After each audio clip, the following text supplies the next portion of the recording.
So starting off things with this. Joe Biden gave a press conference today. I know. Where the hell's Joe Biden been, man? Do you realize Joe Biden went longer than any president in most recent history, like, you know, between giving an actual press conference? Like, he hadn't given a press conference since, I don't know, since he was, when did he give, it's been a very long time, like, he went longer than Barack, he went longer than George W. Bush, he went longer than Clinton, he went longer than Trump.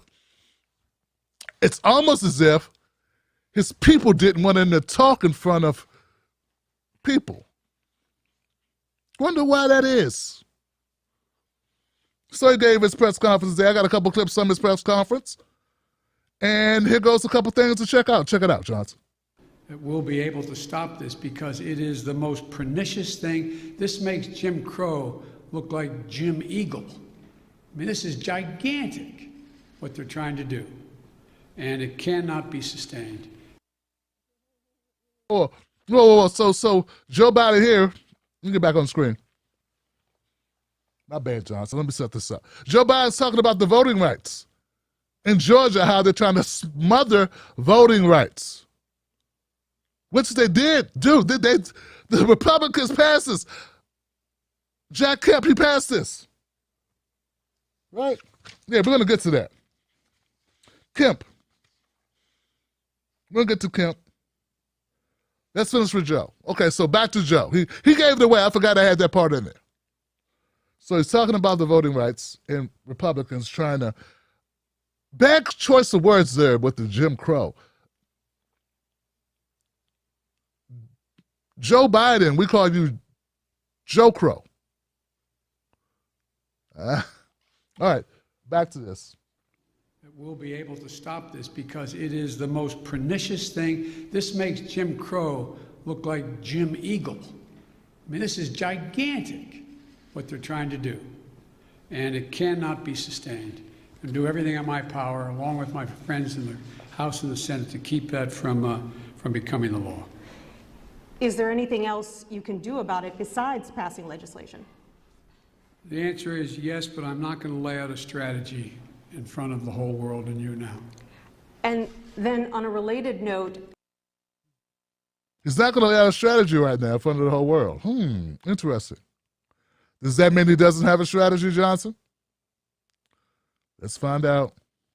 have you decided whether you are going to run for re-election in 2024? You haven't set up a re-election campaign yet, as your predecessor had by this time. My predecessor needed to. My predecessor. Oh, God, I miss it. Have you?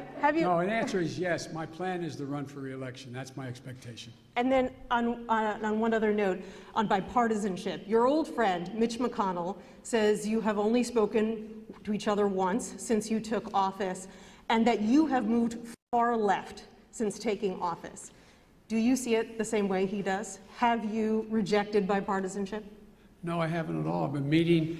When's the last time a president invited the opposite party down at least a half a dozen times to talk about issues, everything from how we work. We're working with a group of 20 members of the Senate right now and House on how we reestablish our ability to make computer chips and how we get ahead of the game, how we can work together. We're working together on a bunch of things. But look, I know Mitch well. Mitch knows me well.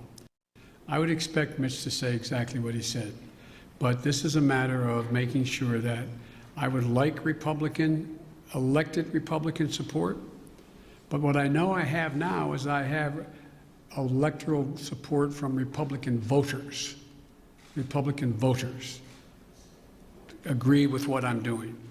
And so unless Mitch says the last thing I did, this last piece of legislation, is so far left, well, then he ought to take a look at his party. Over 50% of them must be over that edge as well, because they support what I did. All righty then. Okay. Joe Biden got through it, huh? Okay, so Joe Biden got through the first round of questioning. And I just want to point out, before we get into the nooks and crannies of what he just stated there in the press conference, that it's very obvious that Joe Biden is playing to a very soft crowd. I mean, when we say press conference, we mean like one of those K-Sway freestyles. I don't know if you noticed that, but a lot of rappers that go on these radio stations and they're not freestyling, they're rapping verses from songs they've done. Or so it's not really a freestyle. That's sort of like this. That's sort of like what Joe Biden's doing. Joe Biden was already given these questions before the press conference, and that's why he's looking on the sheet to call for the people that submitted the questions. He already has the answers written down. It's like he doesn't have to think, Johnson. That's what I'm saying. Unlike those rappers in my analogy, they probably can freestyle off the top of the head. But Joe Biden is not freestyling. Joe Biden's not having a conversation. Joe Biden is talking to reporters that were handpicked to be people he would respond to based on a sheet, a pad, a folder of documents that are laying there on top of his podium, or lectern. So we got to get that right, first of all. So wipe away this idea that there's a free-flowing exchange of thought. These are pre-chosen questions. This is America, damn it. This is how we do. Now, and it's evidenced by the question, the first thing out of her mouth was, are you going to, well, not the first thing, but she asked, are you going to run for re-election? Which is the most softest of softball questions you could ask a president in his first couple of months. Like, you're going to run for re-election? He didn't think about can he just make it through the next couple of months. But if you want to kiss somebody's ass, ask them something like that, you know? And that's what you did. And she wasn't really softening him up for a really heavy question, an important question, either. She did talk about Mitch McConnell and how Mitch McConnell has some things to say. Critical of Joe Biden's work so far, saying that he moved too far to the left. And I like what Joe Biden said in response. Don't get me wrong, I don't like the way he said it. I wish he would have said it more pointedly. But he said, hey, I know Mitch McConnell. I know Mitch. Mitch is an asshole. He's always been an asshole. And I expect Mitch, the asshole, to say something stupid. That's what he should have said. But instead, I know Mitch, we know each other, and blah, blah, blah, blah, blah, blah, blah, blah, blah, blah. Just call Mitch a hater, an obstructor, and a liar, or something very close to that. Now, the ending of that was pretty strong, where he says, if I'm too far to the left, he needs to talk to his voters, because his voters, for the most part, like what I've been doing. And about Mitch liking me, it's about the people liking me, and my numbers are looking good, Johnson, better than Trump's. Yeah. Because he's out. That would have been a way to go there. But who am I? I ain't the guy writing this stuff. He don't want to have too much of a personality. Then he would have to keep that up. So we have him talking about moving left. Next, let's listen to him talk about the filibuster, as he gives excuses on why he can't do anything about it.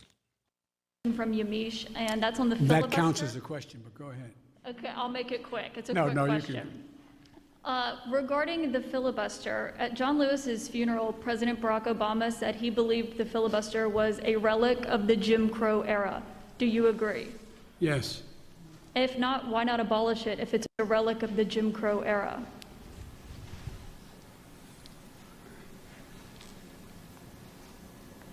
Successful electoral politics is the art of the possible. Let's figure out how we can get this done and move in the direction of significantly changing the abuse of even the filibuster rule first. Ash.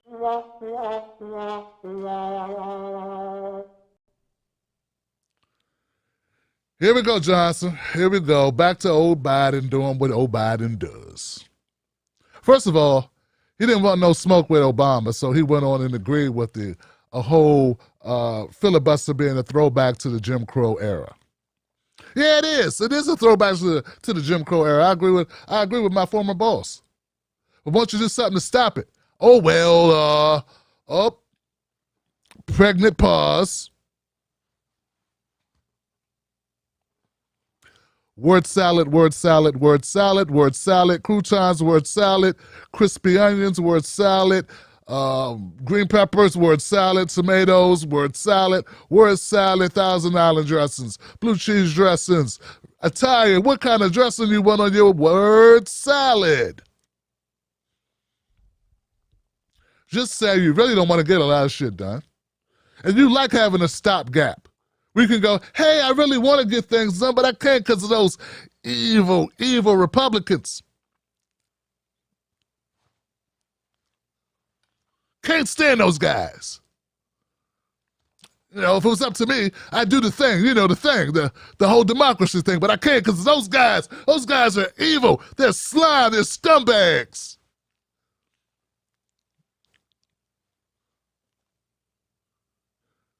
We got liberal America going, yeah, Joe really would fight for us, but he can't do anything.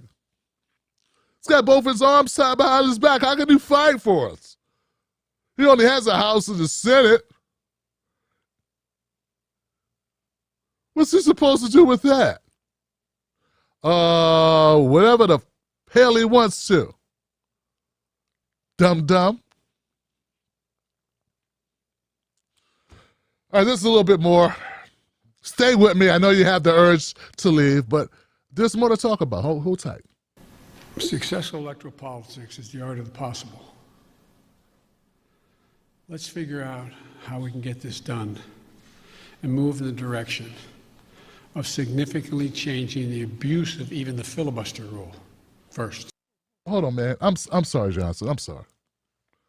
I'm sorry. His immediate response to that question about why wouldn't he do something, he might as well say some shit like, pumpkins taste like pumpkin pie if you cook them right. But if you cook them wrong, they taste like chicken. A man could be a woman if he wants to be a woman, but he could also be a man. But as long as he grows up as not a little boy, he can always fly a helicopter.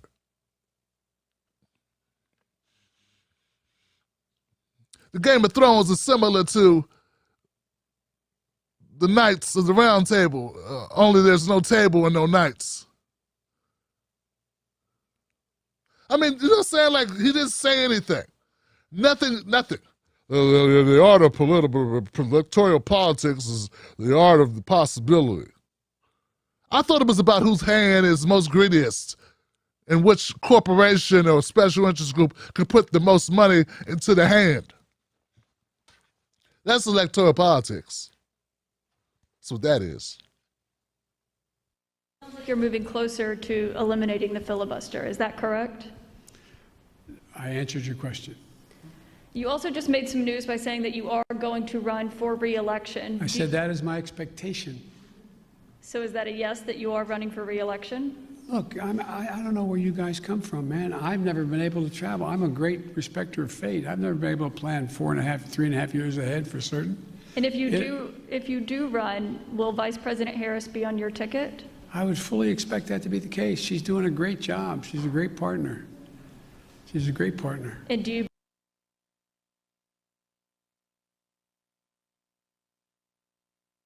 believe you'll be running against former President Trump? Oh, come on. I don't even think about it. I have no idea. I have no idea whether it will be a Republican Party.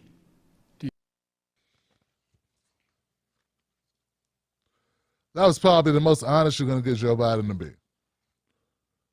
He has no idea. Come on, man. I don't think about these things. I don't even know what day it is. I don't even know if I'm wearing underwear. Where am I? Thought I was home in bed, watching TV on the old box. In the old ColecoVision box, Sitting around, playing badminton, I don't know, on the radio, eating Brussels sprouts, doing what Americans do, Come on, fat, you know what we do. Come on, guys, what's wrong with you guys? Want to know about how I'm going to lead the country? I don't know. Whatever they put on the paper, whatever's they wrote down for me. You guys with the whole thinking thing, the whole democracy thing, the whole voting thing. Come on. That was honest. That was Joe. That's accurate. Accurate. I don't think he knows anything. No, he just ran. This is his third time running to be president. He never thought about staying president once you got it. Like, no. You know what I'm saying? Like, this is not. The last person who asked questions really kissed his ass. Maybe I'll kiss it a little bit more by asking the same question. But throwing Kamala in there, that way I can get more time with him next time. That's it, guys. We're going to move past that. Look, Joe Biden's press conference, if you are a diehard liberal, it was pretty good. I mean, he didn't say much of anything that was really substantive. I don't think that was really, I mean, he talked about getting troops out, kind of, if he could. He'd do his best. He talked about children at the border and how you kick them out, which we already knew. He talked about the voting rights as we covered. Nothing to me that really stood out that I hadn't already known. He wants to give more shots of the vaccines out. He's aggressively wants to get out, 200 million or something like that? I don't know, something. 2 million, something like that. 2 million. 200 million. I don't know the number. It's a big number that he wants done. And what else? That's about it. Yeah, that's about it. You know, press conference, first one of probably at least a couple he's going to slide in there his first term. So let's see how that goes, Johnson. All you Biden supporters out there. And if you did like Joe Biden, he probably gave you enough to make, videos about him and talk smack and continue to criticize him. And at the end of the day, unfortunately, we all got to still live here. So, as always, I'm hoping we get something out of him. If you think Joe Biden's to the left, I'm sure you would have jumped off a cliff if Bernie Sanders would have became president. Because if you consider what Joe Biden's doing as lefty stuff, like, he hasn't, like, where's the free anything? Where's the safety net increasing? Like, okay, so only thing he did was give out stimulus check. 1.9 stimulus check, Republicans gave out stimulus checks too. They always give out stimulus checks. They just give them to the rich. Come on. They gave out a $2 trillion stimulus check to the rich under Trump. It's called a tax break. All right, I'm Tim Black. Follow me at Real Tim Black, Facebook and Twitter. Put in the comment section below, how'd you like the press conference? Did you learn a lot? All right. Moving on, Johnson, moving on. See, your boy didn't want to go against Obama. He been taking digs at Obama, for real, for real. People don't realize that. I got a story I'm going to do on that, but not tonight. Don't fall for the banana in the tailpipe. Don't be fooled by corporate media talking heads misleading the people. Get your news and information from an entity that keeps it real. Tim Black. Tim Black is the host of The Tim Black Show. Independent news that leaves you informed, inspired, and sometimes entertained, but always in the know. Go to TimBlackTV.com and sign up today. The Tim Black Show is news for people who can't stand the news. See you there.